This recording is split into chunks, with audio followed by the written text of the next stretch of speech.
In 1692, Salem Village, Massachusetts, was a small and deeply religious Puritan settlement, surrounded by forests and harsh New England winters. Fewer than 500 people lived there: farmers, servants, ministers, and their families. Life in Salem followed strict rules. The Bible governed daily life. Sin was feared, and the devil was believed to be real. Then something strange began to happen. Several young girls in the village suddenly started behaving in ways no one could explain. They screamed in terror. They twisted and convulsed on the floor. They spoke in strange voices. Sometimes they claimed invisible hands were choking them. Other times they insisted they could see figures no one else could see. Soon the girls began making a terrifying accusation. They said they were being attacked by witches. At first, the village tried to understand what was happening, but the fear spread quickly. Within just a few months, the quiet Puritan community spiraled into panic. Neighbors accused neighbors. Families turned against each other. By the time it ended, more than 200 people had been accused of witchcraft. 19 were hanged. One man was crushed to death under heavy stones. It became one of the darkest episodes in early American history. But more than 300 years later, historians are still asking the same question. What actually happened in Salem? Because many researchers now believe something deeply unsettling. There may never have been any witches at all. The panic in Salem did not begin with a courtroom or a public accusation. It began quietly inside the home of Reverend Samuel Parris, the strict Puritan minister of Salem Village, in February 1692. Parris was a controversial figure in the community. Some villagers supported him, while others openly resented his authority and constant demands for higher pay and land. The village was already tense long before the strange events began. Then one night, something disturbing happened inside the minister's house. His 9-year-old daughter, Betty Parris, suddenly began acting in ways no one could explain. She screamed uncontrollably. Her body twisted into violent spasms. Witnesses later said she would fall to the floor, thrashing her arms and legs as if something unseen was attacking her. Sometimes, she crawled under chairs or hid behind walls, claiming something was chasing her. Soon, another girl in the house began showing the same terrifying behavior. Her name was Abigail Williams, the 11-year-old niece of Reverend Parris. Like Betty, she screamed in fear and claimed that invisible creatures were tormenting her. She said she could feel something biting and pinching her skin, even though nothing was there. Within days, the strange attacks became worse. The girls cried out that dark figures were standing in the room. Sometimes they spoke in voices that frightened the adults around them. Other times they collapsed into silence, staring into empty space as if watching something no one else could see. The terrified family called the local physician, Dr. William Griggs, hoping the girls were suffering from some ordinary illness. But after examining them, he could find no medical explanation. There was no fever, no infection, no visible injury. For the deeply religious Puritan community, there was only one explanation left. Dr. Griggs reportedly concluded that the girls were suffering from something far more sinister. They are under an evil hand. In other words, they were believed to be victims of witchcraft. Once that idea took hold, events began moving very quickly. The girls were questioned repeatedly by adults, ministers, and local magistrates. If witches were attacking them, the villagers wanted to know one thing: who was responsible? At first, the girls hesitated. Then, suddenly, the first names appeared. The first accused was Tituba, an enslaved woman who lived in the Parris household. She had come from the Caribbean and was already viewed with suspicion by many in the Puritan village. Tituba was known to tell the girls stories about spirits and folklore from her homeland, something many villagers believed could be connected to dark magic. The second accused was Sarah Good, a poor and often homeless woman who wandered through Salem begging for food. She had a reputation for arguing with neighbors and muttering curses under her breath when people refused to help her. The third accused was Sarah Osborne, an elderly woman involved in a long dispute over inheritance and land, a dispute that had already made her unpopular among many families in the village. None of these women were powerful. None had any way to defend themselves, but their names were enough. Within days, they were arrested and brought before local magistrates. And once the first accusations were made, something dangerous happened inside Salem. Fear began to spread, because now the village believed one terrifying thing. The devil had found his way into their community, and if 3 witches were hiding among them, there could be many more. To understand how the events in Salem spiraled into one of the most infamous trials in American history, we need to step back and look at the world the Puritans had built in New England. Salem Village in 1692 was not just a small farming community. It was part of a larger experiment, an attempt to build a strictly religious society governed by what the Puritans believed to be the direct will of God. The people who settled Massachusetts in the early 1600s were not simply immigrants looking for land or wealth.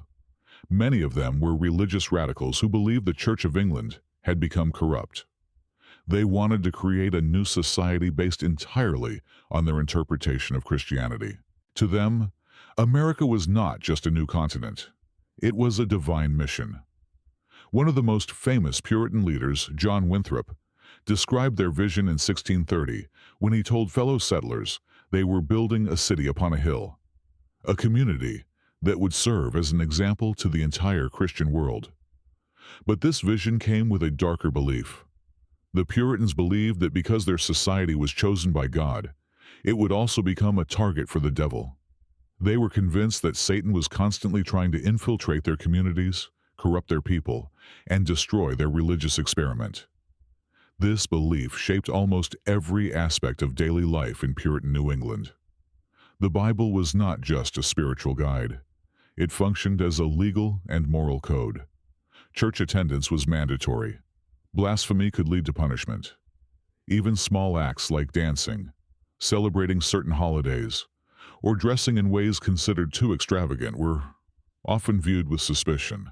Puritan society was built on discipline, order, and constant self-examination. People were encouraged to watch not only their own behavior, but also the behavior of their neighbors. If someone acted strangely, spoke out against the church, or failed to follow religious expectations, it could quickly raise suspicion. This atmosphere created a community where fear of sin and fear of the devil were deeply embedded in everyday life. And within that worldview, witches were considered one of the most dangerous threats imaginable. In Puritan theology, a witch was not simply someone who practiced magic. A witch was believed to be someone who had made a direct pact with Satan. According to religious doctrine, the devil would approach vulnerable individuals and offer them power, the ability to harm others, control spirits, or perform supernatural acts. In return, the witch would agree to serve him. Puritan ministers often described witches as soldiers in Satan's army, working secretly to undermine Christian communities. They believed witches could send invisible spirits, sometimes called specters or familiars, to attack innocent people. These spirits could supposedly pinch, choke, scratch, or torment victims while leaving little or no physical evidence behind. Witches were also believed to cause mysterious illnesses, crop failures, and the deaths of animals. In a world where medicine was primitive and natural disasters were common, these explanations often seemed convincing. If a cow suddenly died, it might be blamed on witchcraft. If a child fell ill without an obvious cause, people sometimes suspected supernatural forces. And if several strange events occurred at the same time, the idea of witchcraft could spread rapidly. But this belief system also created something else, a powerful structure of authority. Because if witches were secretly working for the devil, someone needed to identify and stop them. That responsibility fell largely on the ministers and the courts. Puritan ministers were more than religious leaders. They were moral authorities whose sermons shaped how communities understood the world. In many cases, they were the ones who warned townspeople about the dangers of witchcraft.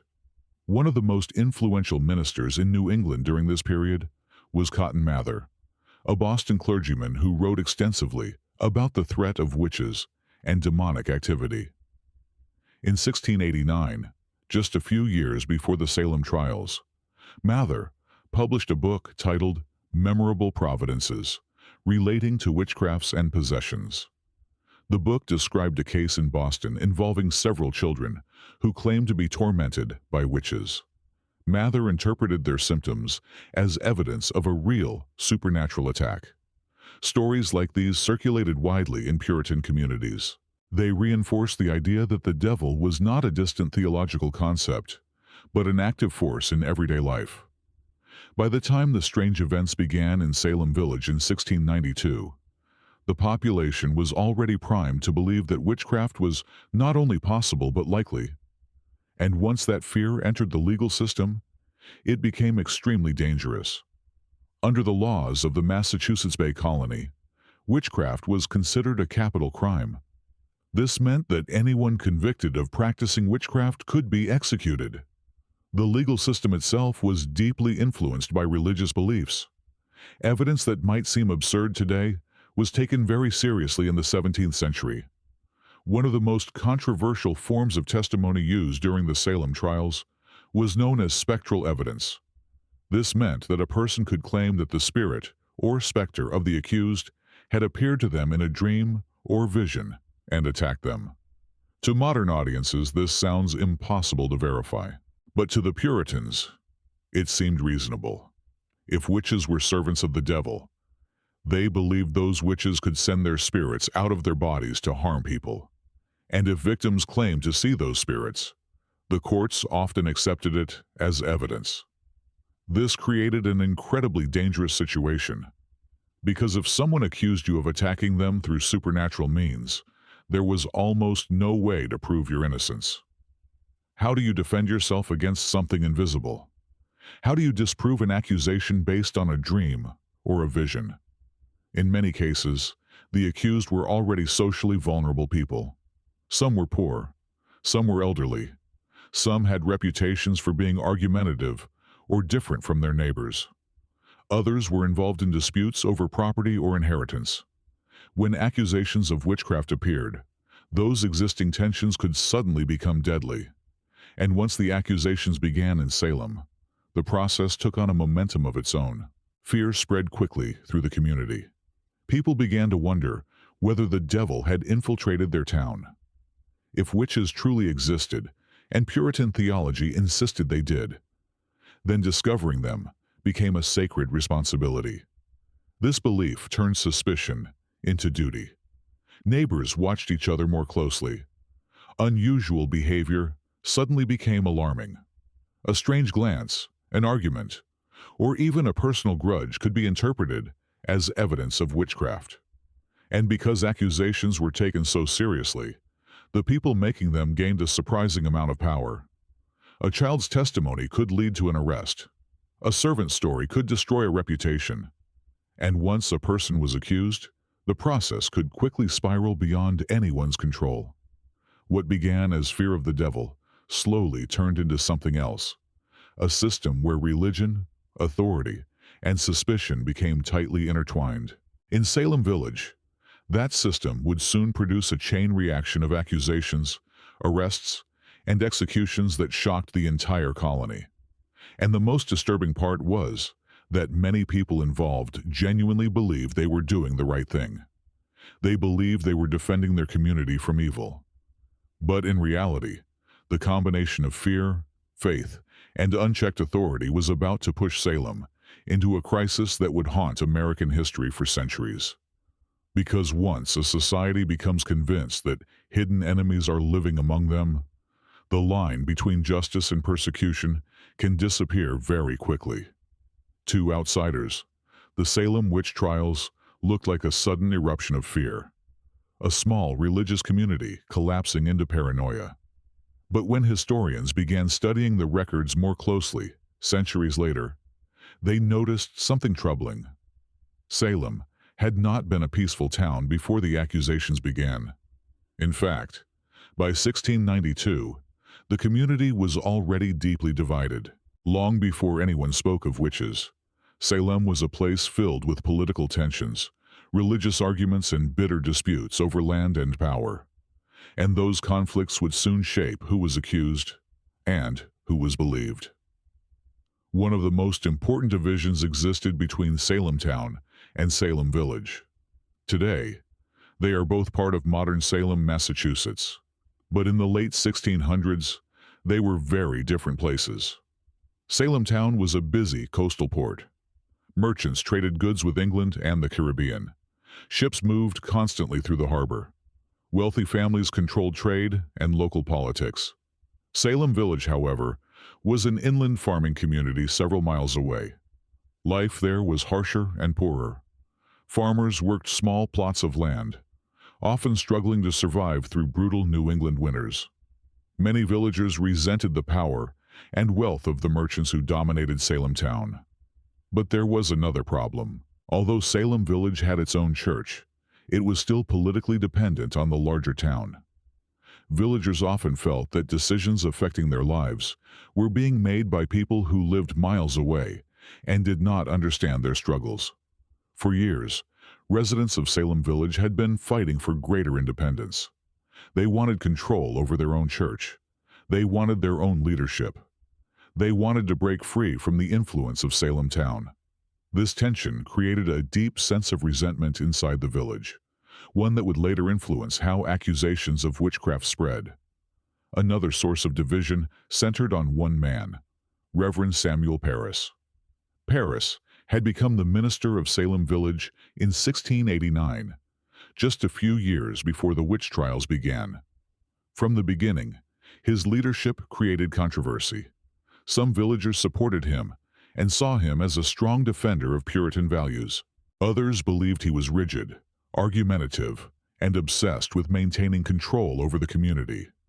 Parris demanded that the village provide him with higher pay and ownership of the minister's house and land. These demands sparked fierce disputes among the villagers. Meetings about his salary often turned into heated arguments.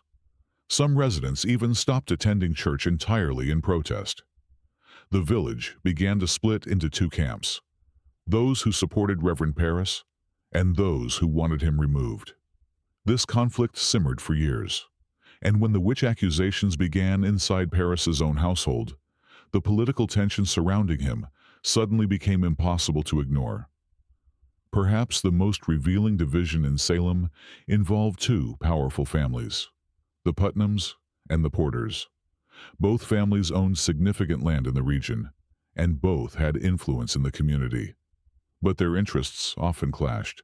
The Putnam family represented the more traditional farming community of Salem Village. They strongly supported Reverend Parris and the idea of separating the village from Salem Town. The Porter family, on the other hand, had strong ties to the merchant elite of Salem Town. They were connected to trade networks and held a more moderate view of religious and political authority. For years, these families had been involved in disputes over land boundaries, inheritance claims, and local political influence. These conflicts were not minor disagreements. In a small community where land meant survival, property disputes could quickly become deeply personal. When historians later mapped the relationships between the accusers and the accused during the witch trials, a striking pattern appeared. Many of the main accusers came from households closely connected to the Putnam family. One of the most active accusers was Ann Putnam Jr., a 12-year-old girl whose family strongly supported Reverend Parris. At the same time, several of the people accused of witchcraft had ties, directly or indirectly, to families associated with the Porter faction. Some were involved in land disputes with the Putnams. Others had opposed Reverend Parris's leadership. This pattern does not prove a conspiracy, but it raises a troubling possibility. The witch trials may not have been entirely random. In colonial New England, land ownership was everything. Land meant food, land meant wealth, land meant status and political influence. and Salem Village was full of unresolved property conflicts. When someone died, their land had to be divided among heirs. But these divisions often became complicated, especially when multiple families believed they had legitimate claims. Disputes could last for years. Neighbors who had once worked together could become bitter enemies over boundaries and inheritance rights. When accusations of witchcraft appeared, those tensions suddenly had a new and powerful weapon. If someone believed their neighbor had wronged them, in a land dispute, a church argument, or a political conflict, an accusation of witchcraft could destroy that person's reputation overnight. Once a person was suspected of serving the devil, their social standing collapsed. Property could be seized, legal disputes could shift, and in extreme cases, the accused could even face execution. For some historians, this raises an uncomfortable question. Were at least some of the accusations influenced by these ongoing conflicts? But the political divisions in Salem were not the only pressure shaping the community. The late 1600s were a dangerous time in New England. Just a few years before the trials began, the region had experienced brutal frontier wars between English settlers and Native American tribes, allied with the French. Entire settlements had been attacked. Homes were burned. Families were killed or captured. Many refugees from those attacks had fled into towns like Salem.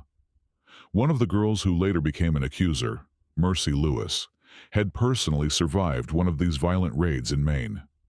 Her family had been killed, and she had been forced to flee south to survive. Experiences like these left deep psychological scars on many communities in New England. People lived with constant fear of attack, fear of disease, fear that God might be punishing them for hidden sins. In such an environment, the idea that the devil might be working secretly within their town did not seem impossible. It felt like a logical explanation for the chaos surrounding them. As the trials continued through 1692, the list of accused individuals grew rapidly. But when historians later examined the records, they noticed something unsettling. The accusations did not spread randomly across the population. They often followed the same social fault lines that already divided the community. People involved in church disputes appeared on the lists. Families connected to land conflicts were accused. Individuals who had opposed Reverend Parris or challenged local authority found themselves under suspicion. This does not mean every accusation was politically motivated. Many of the people involved likely believed they were witnessing genuine, supernatural attacks. But the pattern suggests something else was happening beneath the surface. The witch trials were unfolding inside a town that was already fractured. And once fear entered that environment, it amplified the existing divisions. Accusations became weapons. Suspicion became strategy. And long-standing conflicts suddenly took on a deadly new form. For more than a century after the events of 1692, the Salem witch trials were often described as an outbreak of irrational superstition, a community gripped by fear of the supernatural. But modern historians see something more complicated. Salem was not simply a town that suddenly lost its mind. It was a community already struggling with economic inequality, political rivalry, religious conflict, and unresolved personal grudges. When the accusations began, those tensions did not disappear. They became part of the story, and that changes how we understand what happened. Because if the accusations followed the same divisions that already existed in the town, then the witch trials may have been about more than fear of the devil. They may also have been about something very human: power. The more historians studied the accusations in Salem, the more they noticed something disturbing. The victims were not random. Many of them were involved in land disputes, church conflicts, or local politics, which raises an uncomfortable possibility. What if the Salem witch trials were not just about fear, but about power? For nearly 3 centuries, the Salem witch trials were explained the same way. A deeply religious community had simply fallen into panic. Fear of the devil had spread through the village, and that fear had slowly turned neighbors against each other. It was a story about superstition, mass hysteria, and the dangers of religious extremism.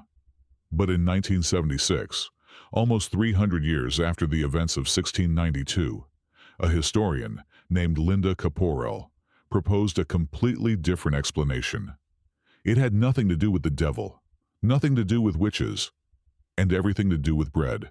Caporel, who was studying historical outbreaks of strange behavior in early American communities, began comparing the descriptions of the Salem victims with symptoms from documented cases of a rare form of poisoning known as ergotism. Ergotism is caused by a fungus called Claviceps purpurea, which infects grains, particularly rye. In the 17th century, rye was one of the most common crops grown in New England. It was used to make bread and porridge, staples of everyday life in farming communities like Salem Village. But when rye becomes infected with ergot, something dangerous happens. The fungus produces powerful chemical compounds that affect the human nervous system. Ingesting contaminated grain can lead to a condition historically known as St. Anthony's fire. And the symptoms are disturbing. Victims can experience violent convulsions, uncontrollable muscle spasms, intense hallucinations, paranoia, and a terrifying sensation that insects or creatures are crawling across their skin. Some victims feel as if they are being bitten or pinched by invisible forces. Others report seeing shadowy figures that are not actually there. In severe cases, people lose control of their bodies entirely, twisting and thrashing on the ground in ways that appear almost supernatural. When Caporel compared these symptoms with eyewitness descriptions from Salem in 1692, the similarities were impossible to ignore.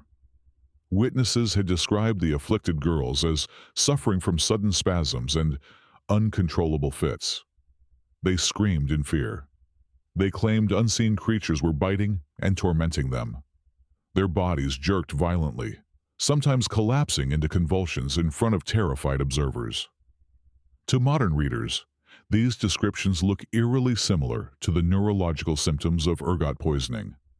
But the theory became even more intriguing when Caporel examined the environmental conditions in New England just before the trials began. The fungus that causes ergot thrives under very specific circumstances.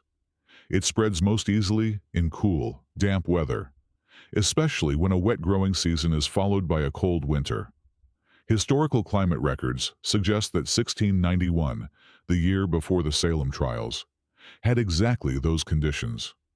The summer had been unusually humid and rainy, perfect for fungal growth in rye crops. If contaminated grain had been harvested and stored during that season, it could easily have been baked into bread and eaten throughout the winter. And in small farming communities, grain supplies often came from the same fields and mills, which raises a chilling possibility. What if the strange behavior that triggered the Salem panic was not supernatural at all? What if the girls were suffering from a form of poisoning that no one in the 17th century could possibly understand? Caporel's theory gained immediate attention. Scientists pointed out another fascinating detail. The same family of chemicals produced by the ergot fungus would later become the basis for the creation of LSD, one of the most powerful hallucinogenic drugs known to science. In other words, contaminated bread could theoretically produce psychotropic effects, hallucinations, paranoia, visions of things that were not actually present, all of which fit surprisingly well with the descriptions recorded during the Salem trials. But like many theories that attempt to explain historical mysteries, the ergot hypothesis quickly ran into problems. For one thing, ergot poisoning usually affects large groups of people who consume the same contaminated grain. In Salem, however, the symptoms appeared primarily among a relatively small number of young girls. Many adults in the community showed no similar symptoms at all. There was also another complication. People suffering from severe ergot poisoning typically cannot control their physical reactions. The convulsions and hallucinations are unpredictable and continuous.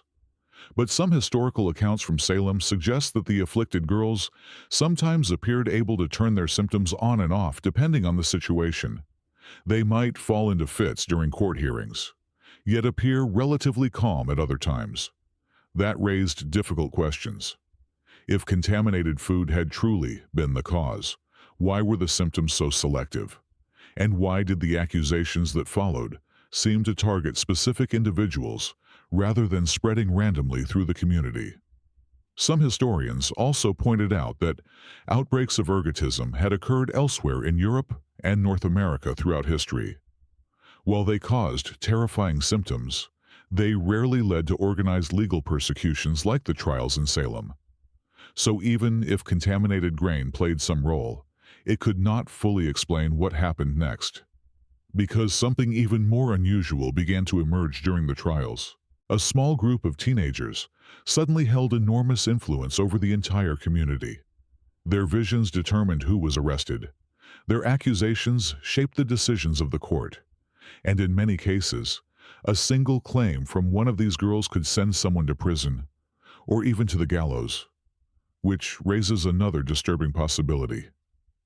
If the strange behavior that started the Salem Panic cannot be explained entirely by illness, and cannot be explained entirely by fear, then perhaps something else was happening, something far more human and far more deliberate. As the trials in Salem intensified through the spring and summer of 1692, something extraordinary began to happen inside the courtroom. The entire legal process started to revolve around a small group of teenage girls. They were not judges. They were not ministers. They were not members of the town council. Yet somehow, their words carried enormous power. If one of these girls claimed that a person was a witch, that accusation could quickly turn into an arrest. And once the accused appeared in court, the testimony of the girls often became the most important evidence presented to the judges. Among the most prominent of these accusers were Abigail Williams, Ann Putnam Jr., Mercy Lewis, Mary Walcott, and Elizabeth Hubbard. Most of them were young, some barely teenagers. Yet during the trials, they became the central voices guiding the proceedings. The scenes that unfolded in the Salem courtroom were unlike anything the colony had seen before. When an accused person entered the room, the girls sometimes reacted immediately. They would suddenly begin screaming. Some collapsed onto the floor in violent convulsions. Others clutched their throats as if invisible hands were choking them. Several witnesses described moments when the girls pointed directly at the accused and shouted that their spirits were attacking them at that very moment. At times, the reactions appeared almost synchronized. If one girl cried out in pain, another would suddenly begin shaking or falling into spasms. Sometimes multiple girls reacted at the same time, claiming that the specter of the accused was flying across the room or pressing down on them. To modern observers, the scenes might appear theatrical, but to the judges and many members of the community, they were deeply convincing. Because within Puritan belief, these episodes seemed like clear evidence that the devil was at work. The girls' visions were taken seriously. Their accusations were recorded in court documents, and their reactions often influenced the decisions made by the magistrates. At the heart of many of these cases was a controversial form of testimony known as spectral evidence. If one of the girls claimed that the spirit of the accused had appeared to them in a dream, vision, or hallucination and attacked them, the court could treat that statement as legitimate evidence. In other words, a person could be accused of harming someone through supernatural means. And if the judges believed the testimony, the accused had almost no way to prove their innocence. How could anyone defend themselves against something invisible? The courtroom scenes sometimes became so chaotic that observers struggled to understand what was happening.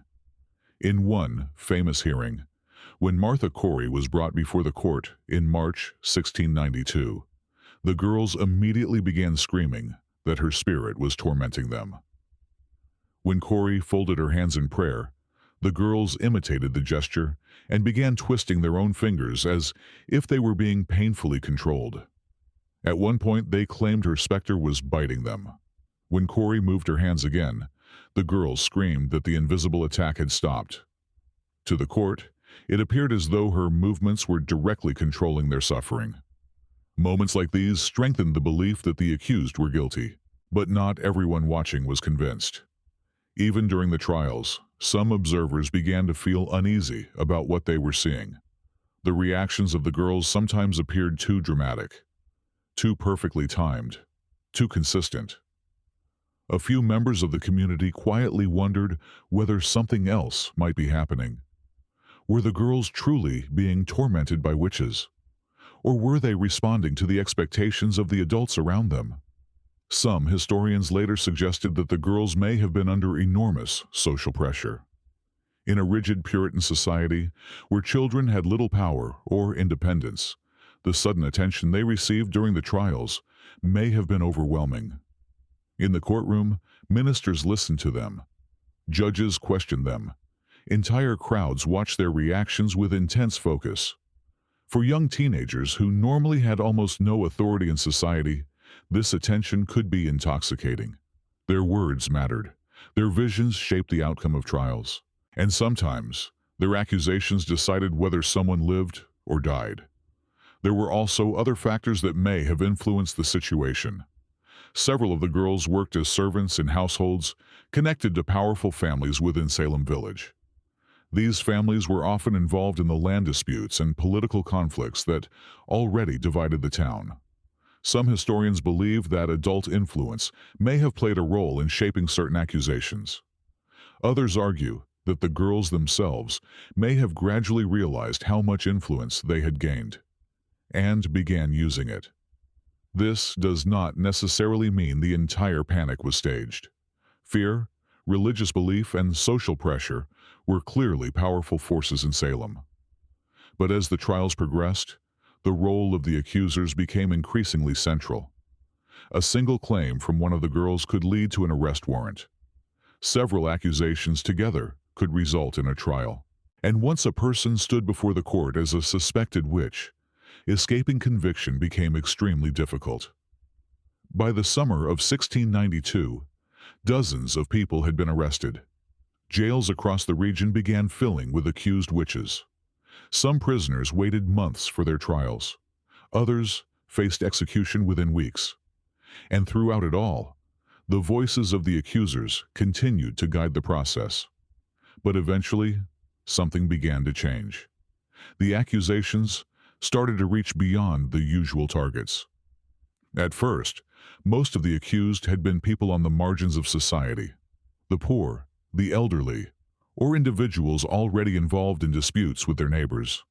But as the panic spread, the accusations grew more ambitious. More names appeared, more families were implicated, and eventually, the specter of witchcraft began to reach people who were powerful enough to make the colony's leaders uncomfortable. That was the moment when the system that had fueled the trials for months suddenly began to crack. Because accusing the vulnerable was one thing, but accusing the powerful was something very different.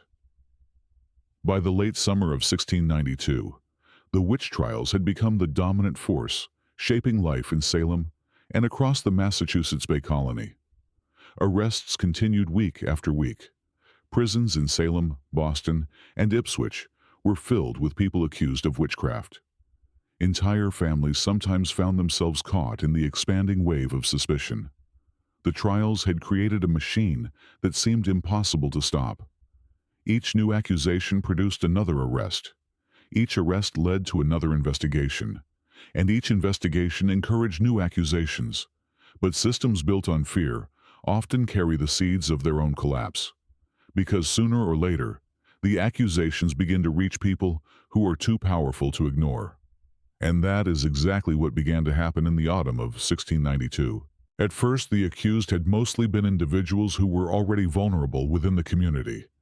People on the margins of society, those with reputations for arguing with neighbors, or those involved in long-standing disputes. But as the panic grew, the list of names expanded. New accusations began touching respected members of society, people who were well-connected, people whose influence extended far beyond the small farms of Salem Village. One of the most shocking moments came when the court convicted George Burroughs, a former minister of Salem Village. Burroughs was not a typical suspect. He had been a respected religious leader, educated and familiar with the same theological traditions that shaped Puritan society. Yet the court declared him a witch. During his execution in August 1692, Burroughs reportedly recited the Lord's Prayer perfectly while standing on the gallows. To many Puritans, this was deeply unsettling. According to popular belief, witches were not supposed to be able to speak the sacred prayer correctly. For some witnesses, the moment created a flicker of doubt. If a condemned man could calmly recite one of Christianity's most important prayers moments before his death, was it possible that the court had made a terrible mistake? But the executions continued. In fact, the scale of the crisis kept expanding. By early autumn, accusations had spread beyond Salem Village itself and into surrounding towns. The courts were processing dozens of cases. New prisoners continued arriving. At the same time, criticism of the trials was beginning to grow. Some ministers in the colony started expressing concern about the reliability of the evidence being used. Among them was Increase Mather, one of the most influential religious leaders in Massachusetts. Mather did not deny the existence of witches. Like most Puritans of his time, he believed witchcraft was real, but he began warning that the courts might be relying too heavily on questionable testimony.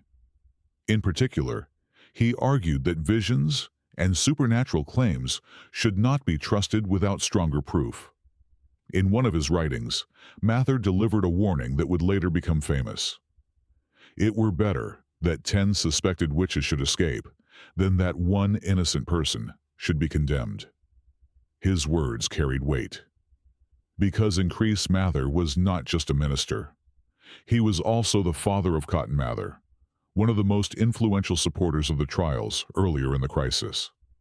When respected religious leaders began questioning the legal process, the political leadership of the colony started paying closer attention. At the center of that leadership was Governor William Phips. Phips had been appointed royal governor of Massachusetts earlier that same year. But while the crisis unfolded in Salem, he had been away leading a military expedition against French forces in Canada. When he returned to the colony in the autumn of 1692, he found a society in turmoil. Families were divided. Communities were arguing over the legitimacy of the trials, and the growing number of accusations threatened to destabilize the colony's fragile political order. Phips soon realized something important. The system that had been created to identify witches was now operating with almost no limits. And if it continued, it could eventually target anyone, including people connected to the colonial government itself. So, in October 1692, Governor Phips made a decisive move. He ordered the Court of Oyer and Terminer, the special tribunal responsible for prosecuting witchcraft cases, to be dissolved. The court had been responsible for the majority of convictions and executions during the crisis. Without it, the legal machinery driving the trials suddenly stopped. But Phips took another step that proved even more significant. He ruled that the courts could no longer rely on spectral evidence, testimony based on visions, dreams, or supernatural attacks. This type of evidence had been the backbone of many earlier accusations. Without it, prosecutors suddenly found themselves with far fewer tools to build cases against the accused. When a new court was established in January 1693, it applied much stricter standards of evidence. The results were immediate. Most of the remaining prisoners were either acquitted or released. The wave of convictions that had defined the previous months came to an abrupt end. Gradually, the crisis faded. People returned to their farms. Families attempted to rebuild their lives. But the consequences of the trials lingered long after the executions stopped. Many of the accused had lost their property. Others had spent months in prison under brutal conditions. Families of the victims were left to cope with grief, shame, and the memory of how quickly their neighbors had turned against them. In the years that followed, many participants in the trials began expressing regret. Some jurors later admitted that they had allowed fear to influence their decisions. In 1697, the Massachusetts government even declared a day of fasting and public reflection, acknowledging that serious mistakes had been made during the trials. One of the judges, Samuel Sewall, took an even more unusual step. He stood before his congregation and publicly confessed his guilt for participating in the trials, asking God for forgiveness. Acts like this were rare in Puritan society, where public authority figures seldom admitted wrongdoing. But the events of 1692 had shaken the colony deeply. Over time, the government would pass laws restoring the legal rights of many of the victims and offering compensation to their families.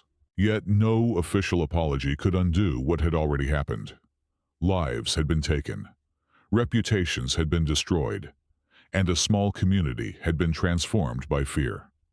The Salem Witch Trials had begun with a handful of strange accusations. They ended as one of the most disturbing examples of how quickly suspicion and panic can reshape an entire society. When the witch trials finally ended, Salem did not return to normal overnight. The panic had left deep scars across the community. Families had been torn apart. Farms had been abandoned. Children had watched their parents taken away in chains. For months, fear had ruled daily life in the village. And now, the people of Salem were left to face a painful question. How had it gone so far? By the time the crisis ended, in early 1693, more than 200 people had been formally accused of witchcraft across Massachusetts. Dozens had spent months in prison under brutal conditions, and 20 people had died, 19 executed on the gallows, and one crushed under heavy stones after refusing to enter a plea. But what troubled many observers even more than the executions was how easily the system had allowed it to happen. The trials had relied on testimony that could not be tested. Dreams had been treated as evidence. Visions had been accepted as proof. In a society already shaped by fear of sin and the devil, those claims had been enough to convince courts, ministers, and entire communities that invisible enemies were hiding among them. In the years that followed, the Massachusetts government slowly began to acknowledge that a terrible mistake had been made. Some of the surviving victims were formally cleared of the charges against them. In 1711, the colonial legislature passed a law restoring the rights of many of the accused and providing financial compensation to their families. It was a rare attempt at justice, but for the families who had lost loved ones, it came far too late. Historians have spent centuries trying to explain the Salem witch trials. Some believe the events were driven primarily by religious extremism. Others see them as the result of political rivalries and land disputes within the divided community. Some researchers point to psychological stress caused by war, hardship, and social pressure. And others continue to explore the possibility of medical explanations, including the theory that contaminated grain may have triggered strange neurological symptoms. Perhaps the most unsettling truth is that no single explanation fully solves the mystery. The tragedy of Salem likely emerged from a combination of fear, belief, conflict, and human error. A perfect storm in which ordinary people became convinced that their neighbors were agents of evil. And once that belief took hold, the machinery of accusation moved faster than reason. Today, the phrase witch hunt has become a common expression in politics and public life. It describes moments when accusations spread rapidly, when evidence becomes secondary to suspicion, and when fear begins to shape justice. That phrase exists because of what happened in Salem. More than 3 centuries later, the story still raises the same unsettling question. If a small community in 1692 could convince itself that witches were hiding among them, how easily could it happen again?